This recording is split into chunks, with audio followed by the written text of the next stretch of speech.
Welcome to our channel. May 14న మిథున రాశిలో శుక్ర సంచారం ఈ రాశుల వారి పంట పండబోతుంది. పంచాంగం ప్రకారం మే 14వ తేదీన మిథున రాశిలోనికి సంచారం చేస్తాడు బుధుడు. శుక్రుడు నవగ్రహాల్లో శుక్రుడికి చాలా ప్రత్యేక స్థానం ఉంది. సంపదలకు విలాసాలకు అధిపతి అయిన శుక్రుడు మే 14వ తేదీన మిథున రాశిలో సంచారం చేయడం ముఖ్యం.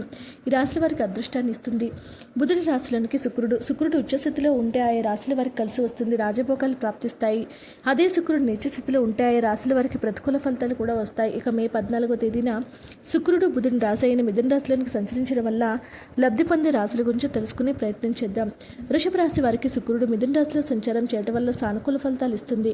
గత కొంతకాలంగా ఆర్థిక ఇబ్బందులతో సతమతయ్యే వారు ప్రస్తుతం కాస్త ఊరటను పొందుతారు. ఎక్కడైనా సరే డబ్బు నిలిచిపోయినా పెండింగ్లో ఉన్నా కూడా ఈ సమయంలో వసూలు అవుతాయి. ఎప్పటి నుంచో పెండింగ్లో ఉన్న పనులు పూర్తి చేస్తారు. కొత్త బాధ్యతలను చేపట్టే అవకాశం ఉంటుంది. జీవిత భాగస్వామితో ఉన్నటువంటి విభేదాలు తొలగిపోతాయి. మిథున రాశి జాతకులకు ఈ యొక్క శుక్ర సంచారం కారణంగా అద్భుతంగా కలిసి వస్తుంది. శుక్రుడు నేరుగా మిథున రాశిలోని ప్రవేశించడం వల్ల వీరికి సమయం అత్యంత విశేషమైనదిగా ఉంటుంది.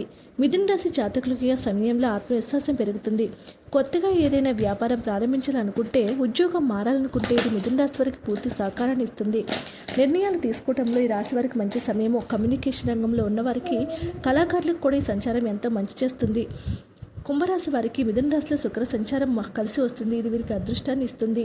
ఊహించిన విధంగా ధనలాభం వస్తుంది. పాత పెట్టుబడుల నుంచి లాభాలు వస్తాయి. ప్రేమ జీవితంలో అబద్ధాలన్నీ తొలగిపోతాయి. విద్యార్థులు పోటీ పరీక్షలో రాణిస్తారు. ఈ రాశి వారి కష్టానికి తగిన ప్రతిఫలం ఉంటుంది. వీడియో నచ్చితే లైక్ చేయండి. మరిన్ని వీడియోస్ కోసం మా ఛానల్ సబ్స్క్రైబ్ చేసుకోండి.